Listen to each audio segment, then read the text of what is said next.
Assalamualaikum warahmatullahi wabarakatuh dan selamat datang sekali lagi ke ZR Sports On Podcast. Kita bicarakan soal isu-isu sukan semasa, sukan negara dan juga kisah-kisah atlet-atlet di negara kita. Apa khabar semua? Alhamdulillah, saya di sini sihat. Dan pada hari ini kita sangat bertuah kerana kita akan bersama seorang legenda, tapi bukan legenda di Padang atau di Gelanggang, tetapi legenda di halua telinga kita. Beliau adalah seorang yang dikenali dengan suara dia, terutama dalam acara sukan. Sesekali dia dipanggil untuk berita-berita lain jika diperlukan, kerana kelancaran mulut dia, sebagai kata-kata tanpa sebarang sekatan, dan gurau senda dia menjadi higawan mungkin setengah wanita di Malaysia ni. Tuan-tuan, saya perkenalkan tidak lain tidak bukan Sahibus Samaha, Tuan Haji Zainal Abidin Raub. Selamat datang Tuan Haji. Assalamualaikum warahmatullahi wabarakatuh. Terima kasih banyak Abang Zack. Sahibus Samaha tu tinggi tu. Dah kali dalam program ni kena bersarban kita. Pasal tadi sebelum podcast ni mula kita ada dengar Ustaz yang rakaman. Jadi ada serapan ilmu-ilmu Islam kat situ. Amin. Jadi saudara, siapa tak kenal Zainal Abidin Raub, sakatan dengan rakan kita yang kita dah tengok dalam episod yang lepas, Saudara Abu Bakar Atan, Jasmin Syafi'i, dan mungkin Haji Zainal dah sempat bersama dengan arwah Hasbullah Awang. Oh, itu kiranya sifu saya, guru saya. Okey. So Haji, macam ni,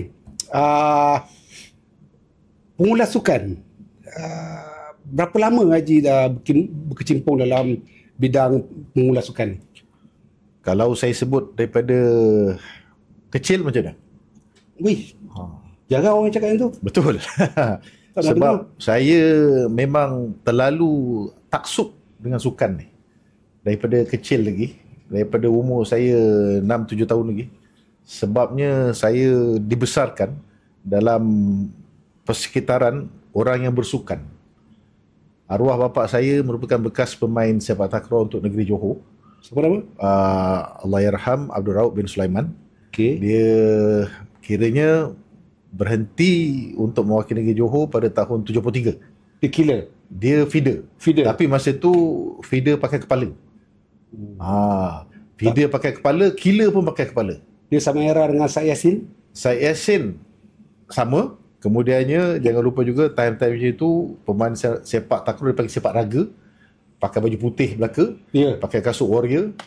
Jadi geng-geng masa tu terlalu ramai lah. Jadi geng-geng apa tu Sahak Yassin kemudiannya naik, dah mula main pukul. Kamaruzaman Kasim, Pak Wan, dia main pukul. Haris Abdul Rahman.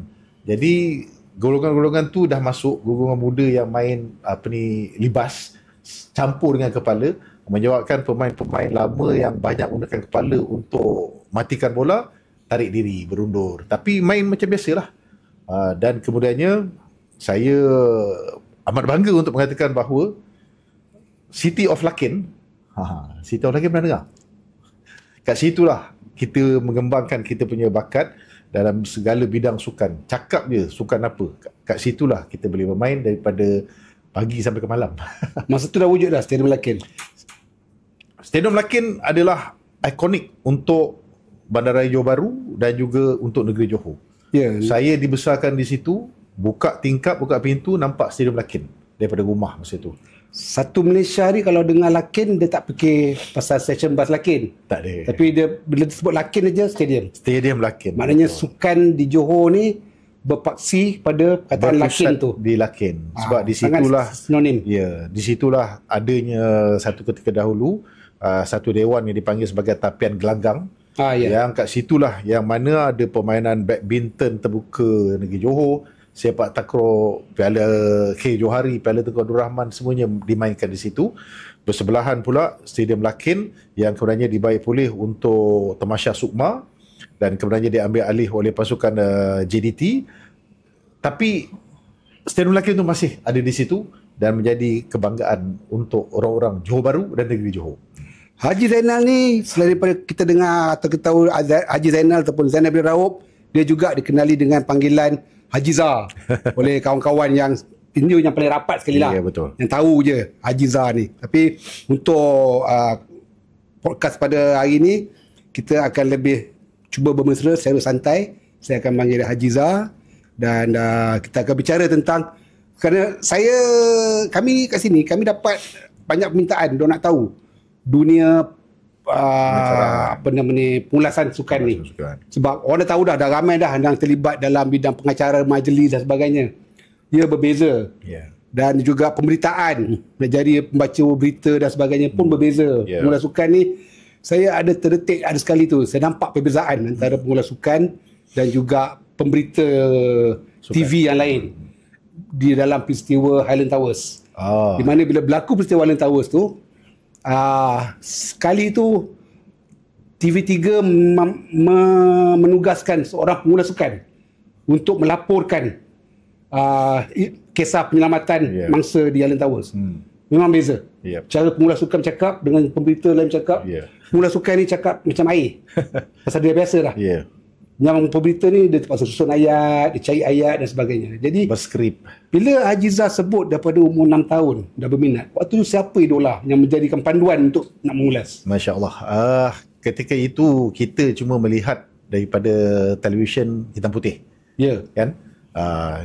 Kami di Johor Bahru ni, advantage ataupun kelebihan yang kita ada masa itu apa? TV Singapura.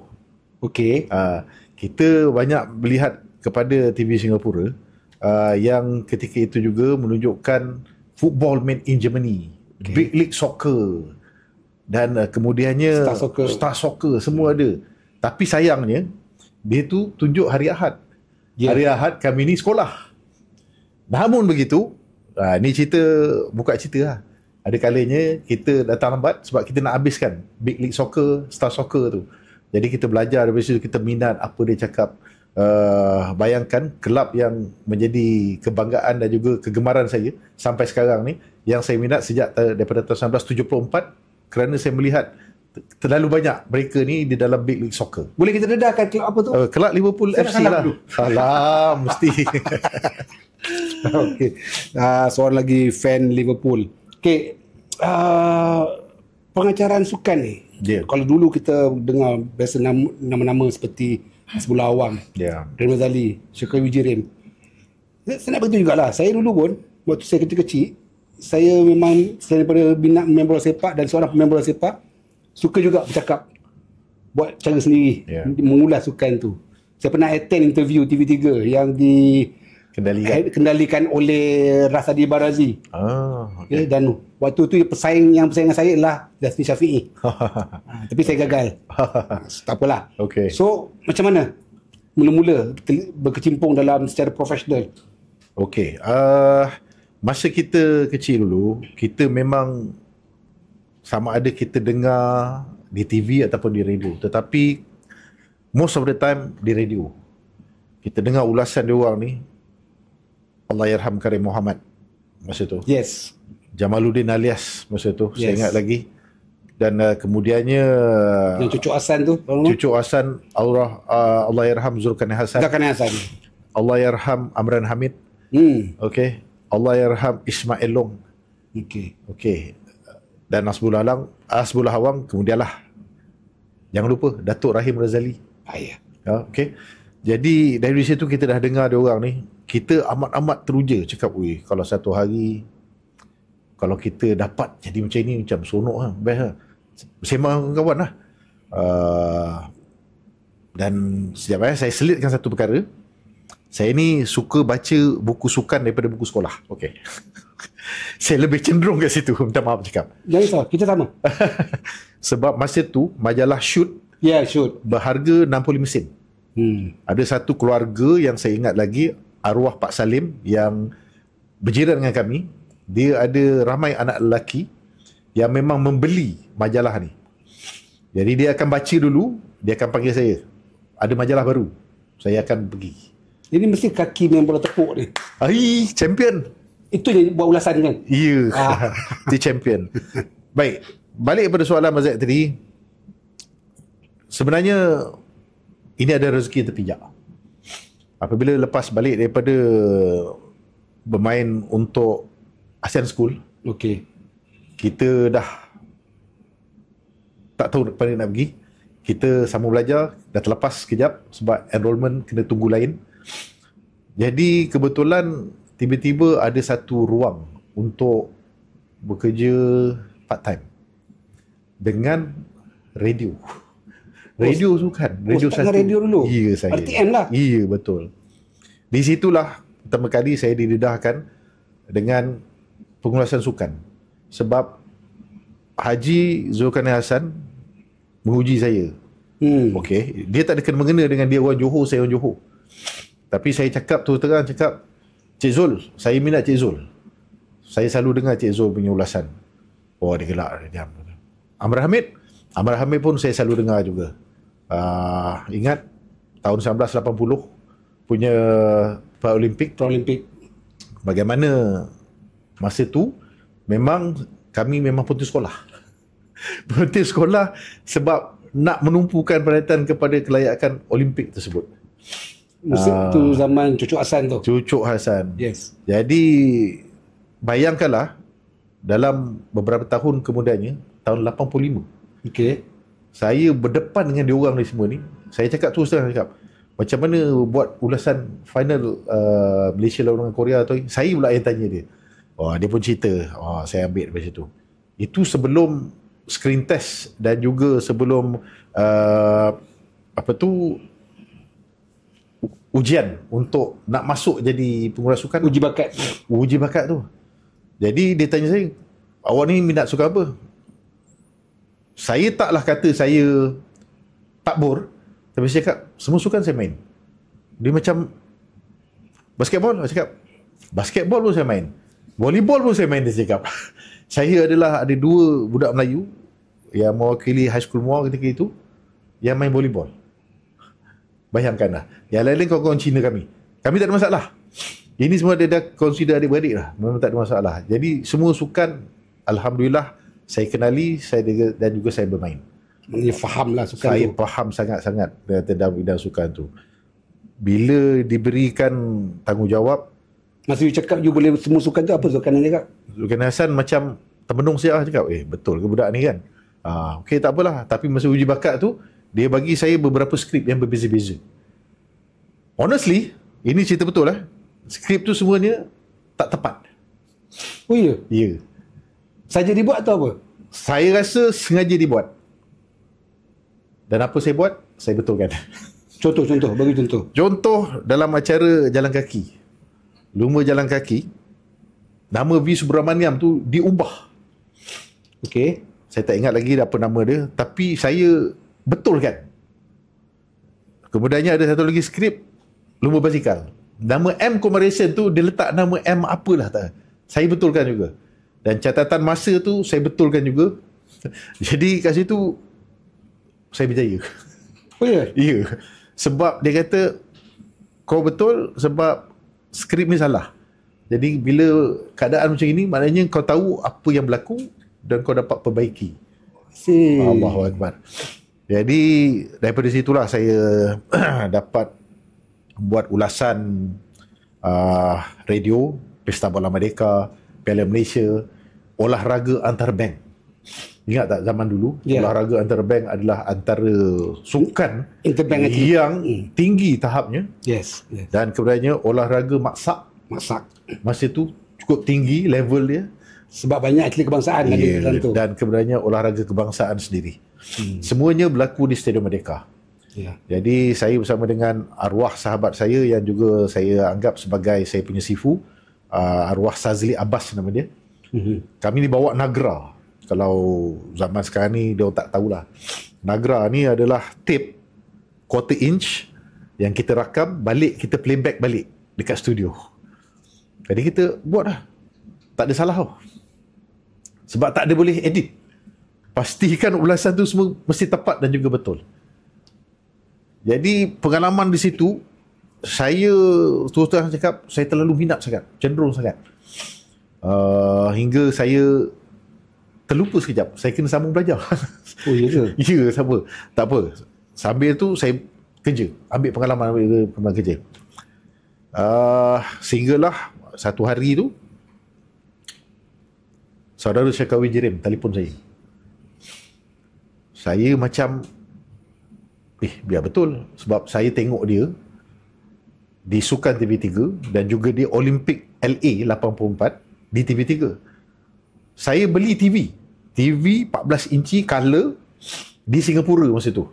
Bawa balik, tak kena tax dengan custom. Okey. Sebab kita nak tengok Sukan Olimpik. Dia tak pagi, daripada pagi sampai petang kita tengok Olimpik. Kita tengok Syakawi Jerim boleh menjadi mengacara dan juga mengulas. Oh, cantik. Terdetik di hati juga. Kalau dapat join TV3 ni pun cantik juga.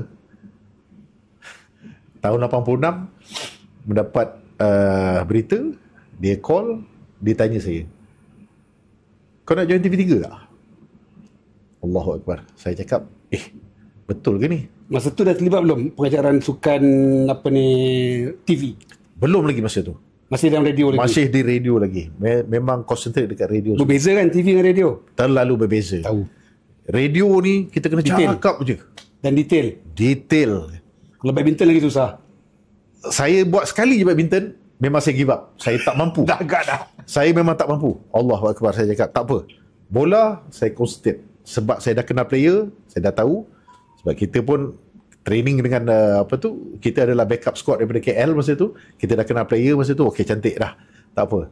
Tapi untuk nak buat radio ni, ini adalah asas, ini adalah first training untuk pengulas-pengulas sebenarnya. Yang tak ada hari ni. Tak ada lah. Sekarang hari ni tak ada. Pasal tak ada dah. Hari ni tak ada ulasan saya, sukan radio. Ya, betul. Saya ada cakap dengan ketua pengarah RTM lah, secara berseluruh, kembalikan laporan-laporan sukan yang selalu ke udara pukul 10 malam tu di setiap stesen. Sebab kami bermula dari situ. Pukul 6, pukul 7 kami datang, kami buat skrip berdasarkan kepada teletext, masa teletext, dan kemudiannya kita convert, kita translate kepada BM dan kita sampaikan. Salah satu daripada ujian dan juga pengalaman terbesar saya yang paling saya hargai, orang-orang RTM bagi peluang pada saya, Sukma 1986. Radio? Ya. Untuk final pelawanan akhir bola sepak Kedah lawan dengan Sarawak disusuli dengan upacara penutup di Stadium Merdeka oleh masa tu Yang Berhormat Anwar Ibrahim, Menteri Belia dan Sukan. PMX sekarang. Okey Ji, sambung balik tadi yang transisi daripada radio ke TV. Dapat offer TV3 tu. Macam mana cerita? Wah, saya merasakan dia sebagai satu rezeki. Saya berbincang dengan arwah bapak cakap, terpulanglah, kau dah besar, berapa banyak pengalaman yang kau ada, kau guna pakailah. Saya berbincang dengan dua orang yang amat-amat saya hormati di RTM, arwah Jamaluddin Alias, yang minta maaf saya bukan nak membesar diri, tetapi saya mengimami solat jenazah dia. Sebab dia punya jasa kepada saya tu terlalu tinggi, terlalu besar. Sebab dia yang buka peluang. Bayangkan, duty dia tak nak buat, dia suruh saya buat. Supaya saya dapat experience. Dia tanya saya, kau buat apa malam ni? Tak buat apa. Mari sini. Duduk. Walaupun dia tahu Pak Haji masih baru lagi. Ya, betul. Maknanya kepercayaan tu. Dia dah bagi kepercayaan kepada saya. Kemudiannya dengan saudara Sazli Murabas ni lah. Okey. Saya takut masa tu untuk berdepan dengan arwah Zulkarnain Hassan ataupun arwah Amran Hamid untuk menyampaikan hasrat. Sebab mereka masa tu menganggap TV3 ni memang betul-betul kompetitor yang besar. Kompetitor yang besar yang memang patut kena cantas. Masuk TV3, saya di screen test juga oleh arwah S. Ahmad dan juga arwah Jamaluddin Yusof. Okey. Perkara yang sama berlaku, skrip salah, ulasan, info yang salah, tapi saya betulkan. Dia orang cakap benda lain yang sama juga, cakap maknanya, kau ni tahu buat sukan. Tapi dia tahu kan Haji dah memang dekat radio RTM. Memang betul. Bermakna apa yang saya dah pelajari sebelum tu, maknanya saya guna pakai. Saya perbetulkan skrip tu, saya buat, dan salah satu daripada ujian saya ketika itu adalah untuk mengulas balik Malaysia Cup Final 1986 Selangor lawan Johor. Tengok kat skrin. Tengok kat skrin balik. Tak pakai Selangor lawan Johor. Saya dapat Selangor lawan Singapura. Razali Razi kasih. Ya. Dia tu 6-1 masa tu kan. Okey. Dia orang cakap saya macam arrogant. Sebab apa? Saya tak pakai line up. Macam mana saya cakap saya nak pakai line up? Saya tengok game tu kat Stadium Merdeka dan saya kenal semua players kat dalam tu. Saya cakap, oh, okey, tak apa. So, line up. Tak apalah kot, saya cubalah. Dalam masa 10 minit penyulasan tu, semua player saya boleh baca satu-satu tu. Risto Moyo Kasim yang main masa tu, Razali Alias first goal, Arwah Mutadari ada dekat situ, Dharma Linggam ada dekat situ, Aru jadi keeper masa tu. Jadi kita punya Johor punya semua kenal. Johor punya jangan cerita lah, daripada Saleh Makno. Oh, zaman Saleh Makno. Ya, daripada Saleh Makno kepada Kamarudin Ahmad, kepada Ismail Ibrahim, Dola Saleh skor gol yang pertama, Khalid Syadan kapten sekolah saya, Nasir Yusof kawan baik saya, Adi Moban, adik-beradik tak ada. Tak ada. Dalam 86 masa tu mana ada import. Oh, okey. Jadi daripada situlah berkembangnya. Dan task besar yang pertama saya tahun 86 itu adalah Asian Game Seoul. Saya handle studio dekat sini. Syekawi Jirif handle studio di Seoul. Tetapi tahun tersebut banyak sangat masalah problem, yang mana saya yang lebih menjalankan tanggungjawab sebagai main presenter berbanding dengan Seoul. Dia kena ragging kan ni? Bukan ragging lagi. Itu dera. Salah satu daripada experience yang tak boleh lupa, saya tepuk dahi on air tahun 86 sebab kesilapan saya. Dan saya tak tahu yang saya tengah on air. Saya, aduh, Allah Akbar, saya cakap saya silap macam tu. Masa tengah on air? Ya, on air. Masa tu Alhamdulillah tak ada social media. Itu kan kita cerita pasal tu. Jadi selamat. Jadi tak ada viral. Kalau ada clipping tu saya nak. Tapi itulah saya punya antara experience lah, yang mana kita terpaksa ad-lib hampir daripada setengah jam sebab feed tak masuk. So Haji start dengan RTM tahun bila? Lewat 85. Lewat 85. Ya. Maknanya setahun je lah dengan RTM. Ya, 86 pergi ke TV3. Ya, betul. So start dengan TV 86. Ya. Sampailah ke hari ni. Sampailah ke hari ni, insyaAllah. Okey, lama tu. Lama sungguh. Terlalu lama. Dah kira boleh buka satu akademi ni. Masya-Allah. Akademi untuk pengacaraan sukan dan pengacaraan majlis. Ji, tadi kita cerita pasal social media. Sekarang ni dah zaman social media. Waktu mula-mula 80-an, 90-an, 2000, mungkin dah start 2000 tapi tak seganas. Sekarang dah makin ganas. So how do you face the social media ni punya backlash bila setiap kali berlaku apa benda yang dia orang nampak, yang dia orang boleh judge you as a public figure, celebrity, even not yourself lah, myself sendiri pun yang bukan selebriti ni pun kena juga hentam. So macam mana you handle the situation? What's the worst situation you pernah? The worst yang saya kena, saya harus akui adalah Olimpik 2024 yang lalu. Okay.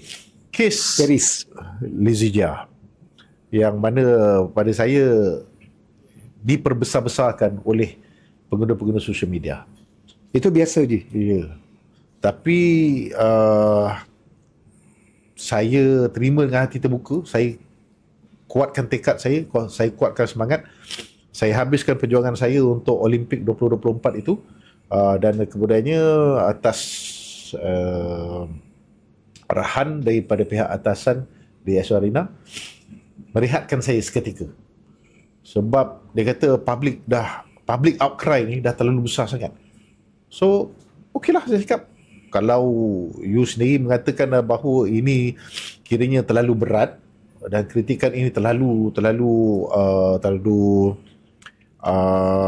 sukar untuk mereka, terpulanglah saya cakap.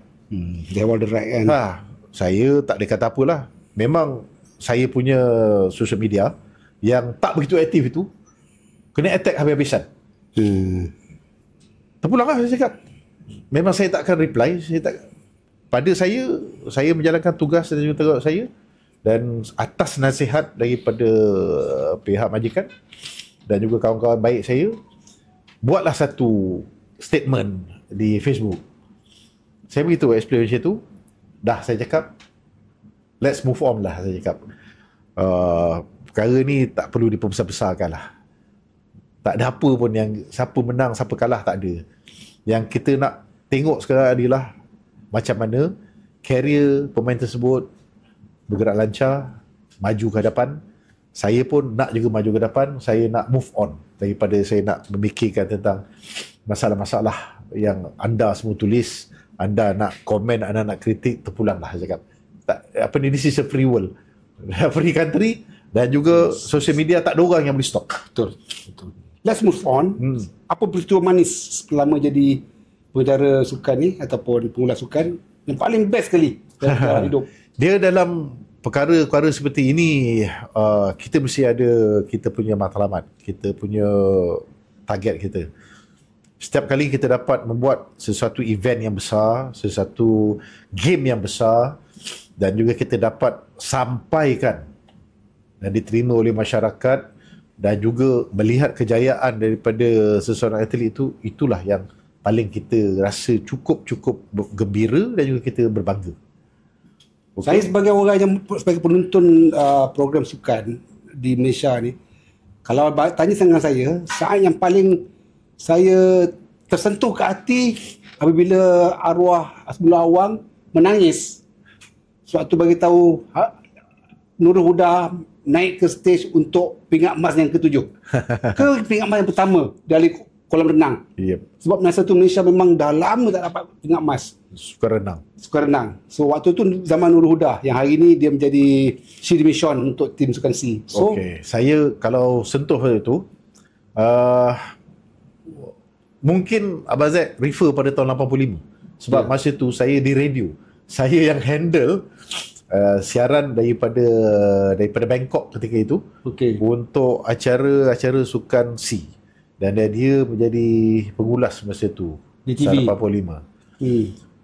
Kita ambil juga untuk radio. 87 di Jakarta dia juga menjadi pengulas. 89 di KL masa tu dia pun jadi pengulas. 89 saya pun mengulas untuk TV3 masa tu. Jadi perbezaannya orang akan dengar pada Hasbullah Awang. No harm, no hard feeling. Saya tahu keadaan dia. Jadi kita belajar daripada situ. Dia adalah seorang guru yang cukup baik dan juga tegas. Dia pernah campak skrip saya, tak ada hal. Sebab dia kata ini tak cukup power, dia kata. Do you respect him? Allahu Akbar. How much do you respect him? Sekali lagi ini bukan nak tunjuk bangga, nak tunjuk riak. Haji Hasbullah ada 4 anak perempuan. Semuanya perempuan.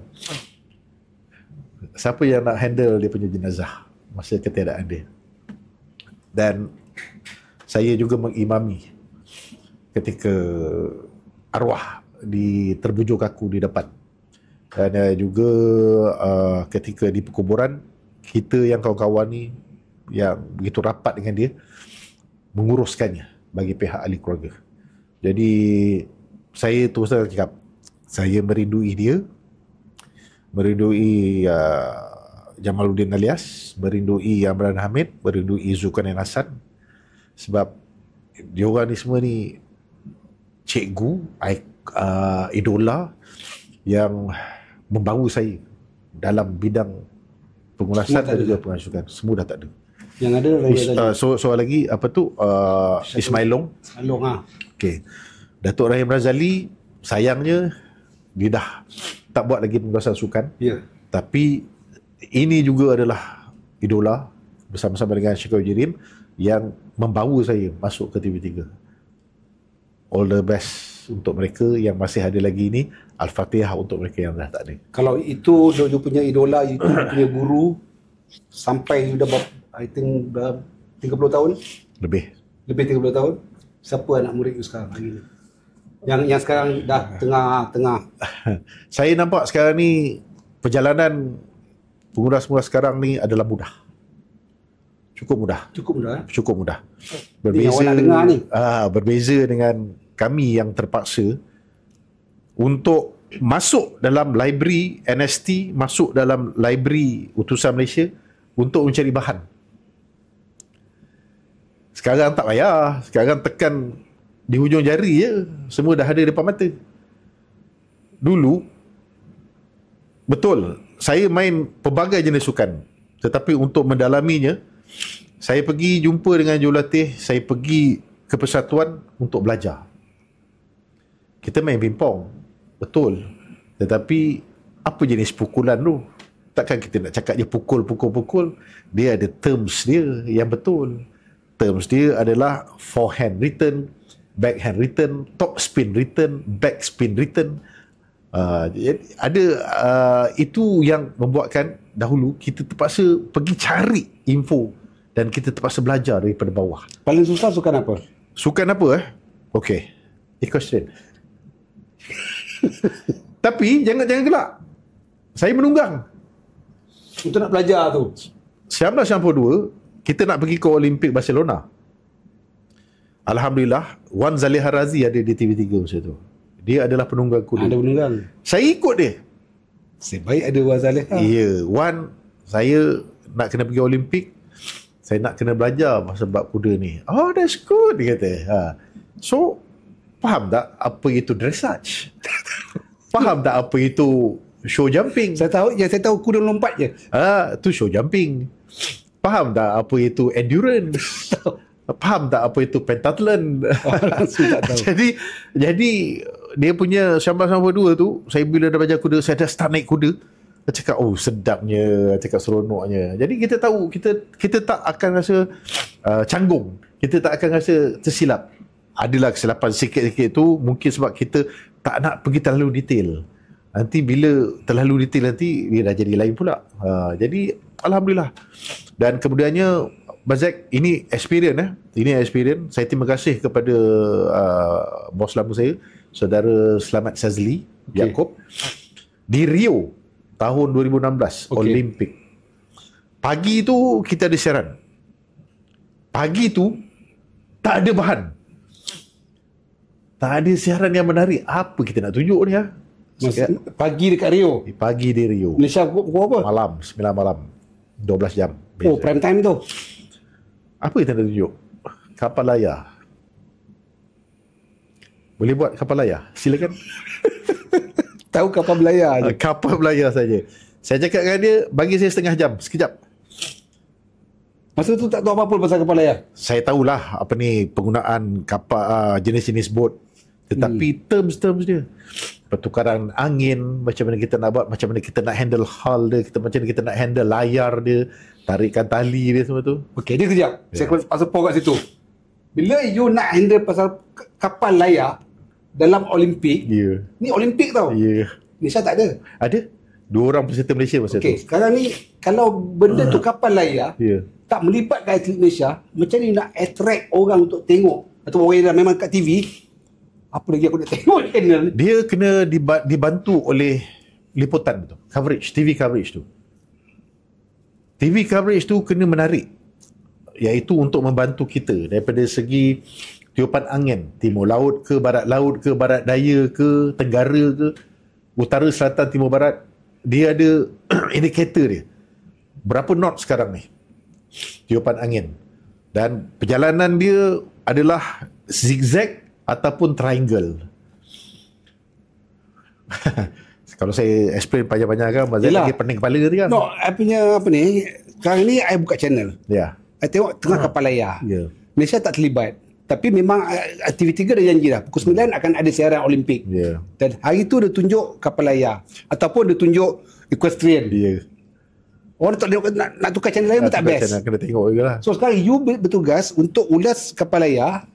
Dan you nak orang semua dengar you punya ulasan. So, macam mana cara nak attract orang supaya kekalkan channel tu? Saya akan terus memberikan info tentang perlumbaan, tentang pelayar, tentang jenis-jenis bot dan juga apa yang akan berlaku, supaya mereka faham sebenarnya apa yang mereka tonton itu. Masa tu you pair ke ataupun seorang je? Seorang sahaja, Bazek. Sebab semua lari. Akbar Syahri lari, Hafiz Alamat pun lari. Tak nak juga buat. Semua yang susah-susah. Dan saya memang adalah antara, saya cakap terus terang, saya adalah penggemar sukan rugby. Saya pernah buat rugby final Piala Dunia bersama dengan kawan saya, Rod.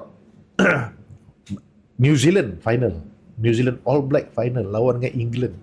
Bazek, bayangkan lah, kita yang main rugby dulu ni sampai injet bahu dan juga collarbone ni, tiba-tiba dapat buat ulasan rugby Piala Dunia final. Bayangkan.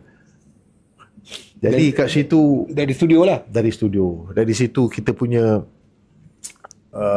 itulah antara momen-momen yang saya rasa amat-amat kita tak boleh lupakan lah. Selain daripada final Piala Dunia 2010 antara siapa tu, Spain dengan Holland, okey, Euro juga. Jadi kat situ bila kita dapat buat sukan-sukan yang besar, kita akan lebih bermotivasi, kita akan lebih bersedia, bukan 100%, 200%. Macam-macam info yang kita ada, yang nak kita sampaikan. Kalau dapat sampaikan 60% tu, dah puas hati dah. Saya nak tanya banyak lagi soalan ni sebenarnya, tapi untuk kali ni saya tanya, apa pandangan Haji tentang mutu pengulasan sukan sekarang ni, generasi sekarang? Yang okey, satu saya nak highlight kan, ulasan ataupun komen dalam makmur selepas Piala Asia di Qatar. Dia kata pengulas sukan tak perlu nak menjerit dan sebagainya. Itu contohlah, satu contoh komen. So apa pandangan you? Dia bergantung kepada individu. Bagaimana mungkin generasi dulu dia dah faham, dia dah dengar ulasan radio, dia dengar ulasan TV yang berbeza. Dalam situasi sukan itu yang berbeza. Sekarang ni kalau kita nak terjerit, kita nak meninggikan suara, itu juga bergantung kepada event itu sendiri. Dan kadang-kalanya apabila terlalu teruja sangat untuk membuat ulasan tu, itulah yang berlaku.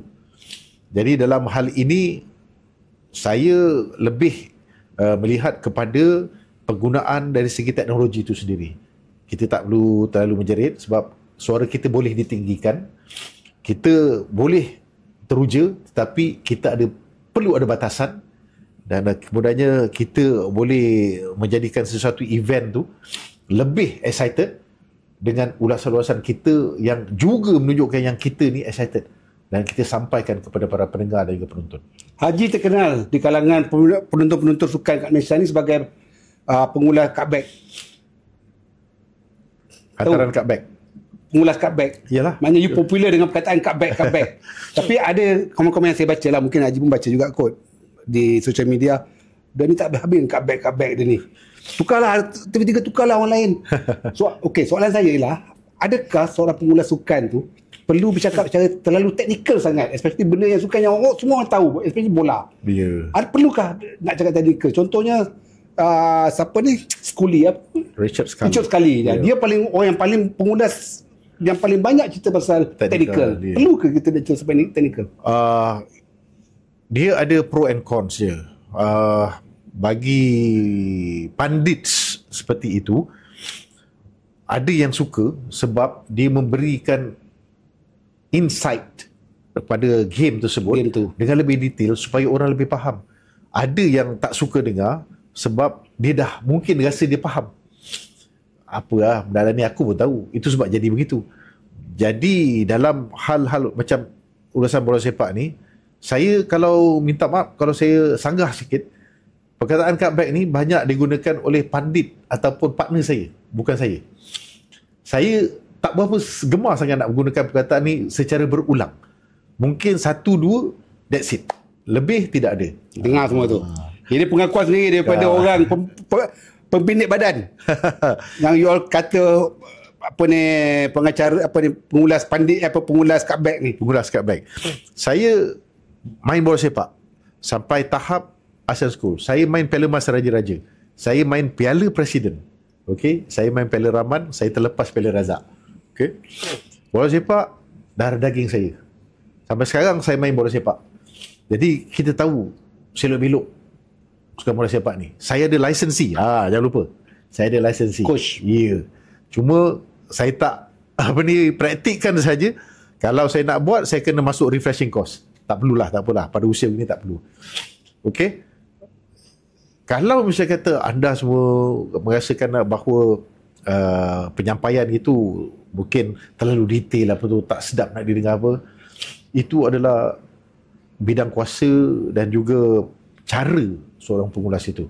Dia mungkin nak pergi kepada info, tetapi mungkin pada saya ada sedikit ulasan yang ada technical, ada tactical. Dan kenapa dia buat macam ni, kenapa dia tak buat macam ni? Sebab kita adalah pemain bola sepak. Pemain bola sepak yang dah main sampai ke tahap begitu. Haji, saya terpaksa akui, saya ni generasi yang daripada 70-an, 80-an sehinggalah ke hari ni mendengar pengulasan bola sepak. Generasi sekarang ni mungkin tak dengar lagi ulasan Haji ataupun ulasan yang lain-lain, Hasbullah Awang, apa nama ni, Razali Alias, Rahim Razali dan sebagainya. Saya boleh katakan perbezaan corak ulasan Haji Zainal Abidin Raub ni daripada awal saya dengar hingga ke hari ni ada banyak berubah. Semakin lama tu semakin dia dewasa, semakin dia dia dah senior ni, dia punya ulasan dia nampak lebih santai. Adakah sengaja you menyantaikan ulasan you? Dulu nampak macam kaku ikut skrip cara bercakap. Lama kelamaan dan bila dengar tu nampak santai sangat cara bercakap. Okey, saya akui ada kalanya terlalu bersantai yang mungkin orang tak gemar. Kadang-kala kita terlalu mendetail pun orang tak gemar juga. Jadi kalau kita nak balancekan tu, kita tengok kepada game tu sendiri. Banyak game-game yang saya ulas, kadang-kadang bila terlalu perlahan sangat, terlalu lemah sangat, kita pun jadi lemau. Game tu lemau. Game tu lemau. Tapi kita kena wake up kan pendengar dan juga penonton supaya dia juga jangan bosan. Itu adalah tugas dan tanggungjawab kita, seorang pengulas. Itu yang perlu mereka lakukan. Tambahlah asam garam, tambahlah asam keping, tambahlah Ajinomoto ke apa-apa yang patut supaya ingredient tu, itulah info players, info team, supaya okeylah, selain nak dengar game yang bosan ni, at least kita dapat dengar info. Jadi terimalah, sebab kita bukan datang tangan kosong. Kita datang memang penuh ilmu, penuh homework yang kita buat ni. Saya percaya semua kawan-kawan saya yang buat ni, semua datang, semua dah siap sedia. Bukan datang secara duduk dan gebang lebih saja, tak.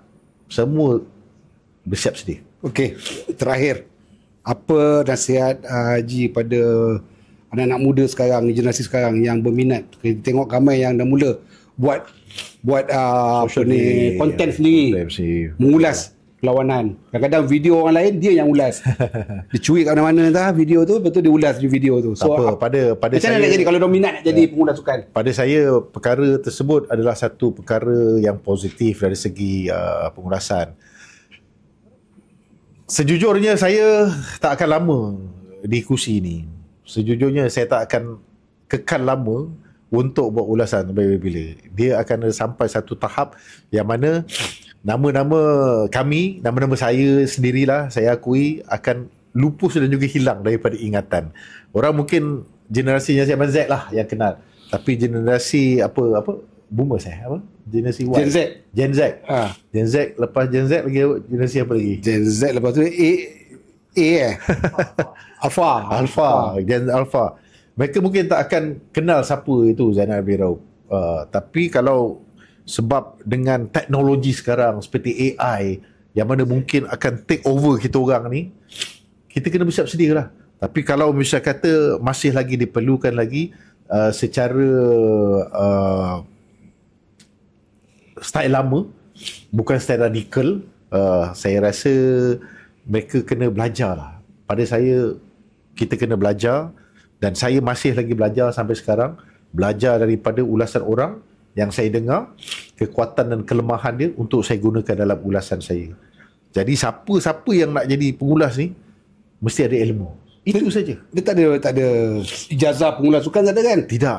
Dan macam mana dulu orang tak berminat sangat untuk mengambil dalam bidang mass communication ni. Orang tak minat dalam multimedia ni. Yes. Tetapi dengan teknologi sekarang ni, dengan keadaan sekarang ni, orang dah mula menceburi bidang ini. Jadi kena belajar lah macam mana nak bercakap. Kita perlu duduk depan cermin, duduk seorang-seorang, kita bercakap seorang-seorang. Sebab kita nak ada kelancaran dalam tutur kata kita itu. Adakah dunia ataupun bidang pengulasan sukan ni boleh mampu membawa kita menjelajah ke seluruh dunia? Boleh. Saya amat-amat setuju sangat. Lebih-lebih lagi kepada yang multilingual. Kepada siapa yang mampu untuk memberikan ulasan dalam pelbagai bahasa. BM, English, Cantonese, Indian, French. Why not? Ada yang rasa tercabar. Aku bukannya ex-atlet negara. Sekarang ni TV-TV semua ambil pengasukan semua yang ex-atlet. Okay. So macam mana tu? Sekejap Dia yang ambil ex-atlet ni, tugas dan juga tanggungjawab serta peranan mereka adalah pandit. Pandit. Maksudnya apa? Dia bercakap daripada segi teknikal dan juga berdasarkan kepada kepakaran mereka. Pengulas ni not necessary to from the athlete. Dia kalau misalnya anda bekas atlet, anda jadi pengulas, itu satu advantage yang besar. Dan kemungkinan besar anda boleh makan anda punya pandit kalau dia salah dan dia tak betul. Jadi itu keadaan yang kadang-kala saya akui. Kadang-kala saya makan pandit saya. Ya, betul. Kalau dia tak betul dan saya lebih tahu daripada dia tak boleh kata apa. Tapi in a matter of respect, kita bagi peluang pada dia. Sebab dia adalah ex-atlet. Dan kita ni atlet sejalanan sahaja. Kita bukan the pure atlet yang pernah mewakili Malaysia. Saya dulu, umur saya 7 tahun tuan-tuan, memang hasrat saya nak pakai jersey Malaysia, main untuk Malaysia, mewakili pasukan Malaysia. Kita sama. Tak kira lah dalam acara sekalipun, prioritinya adalah bola sepak, tapi sampai ASEAN School saja. Itu je lah yang saya mampu untuk lakukan. Nampaknya Haji Zainal ni punya cita-cita masa zaman kecil dan penglibatan zaman kecil sama dengan saya lah. Rupanya baru ni saya tahu. Sebab saya dulu pun suka bercakap seorang-seorang, mengulas, terutama yang bola tepuk tu saya main seorang-seorang, 2 tim ni saya main seorang-seorang. Betul. Kadang-kadang kat buku pun saya gunakan untuk jadikan saya pantang jumpa kotak. Saya pantang jumpa kotak kat mana-mana. Kotak ni rasa keras sikit, sedap sikit, itulah jadi tim saya. Saya pernah sampai satu peringkat saya nak buat satu kejohanan tau. Why not? Mazek, mari kita buat Mazek. Sebenarnya masa kat ITM dulu pun, saya dah nak anjurkan dah. Kita buat setiap bilik ada meja makan, meja makan besar. So saya dah start dalam bilik saya punya kejohanan je. Setiap orang dalam bilik, 6 orang dalam bilik tu, okey kita buat tournament.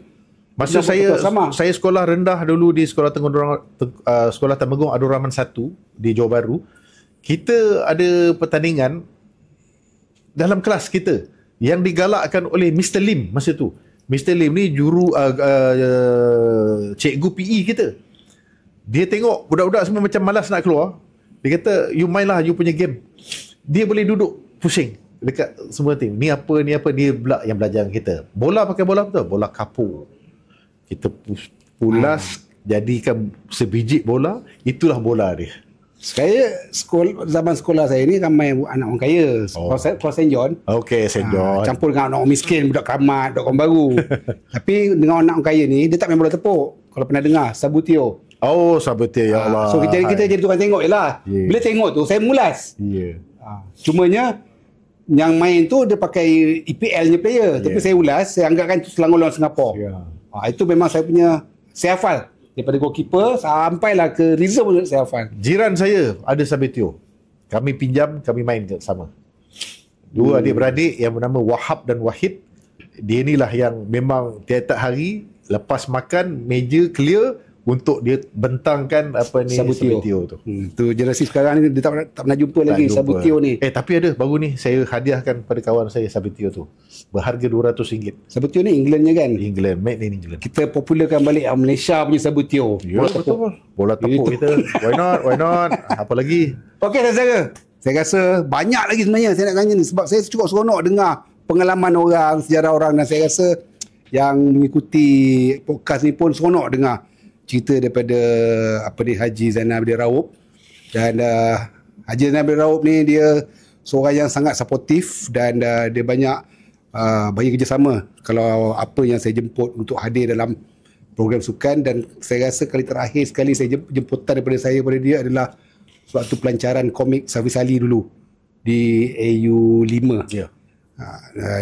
Alhamdulillah Saudara Zainal Raup hadir. Sebenarnya saya segan juga dengan dia ni sebab dia ialah selebriti kita ni. Bukannya siapa. So sangat-sangat terima kasih kepada Tuan Haji kerana hadir, dan kita akan bertemu lagi dalam satu lagi episod khusus mengenai bicara tentang sukan bersama dengan Saudara Haji Zainal Raup, dan sehingga ke siaran yang lain.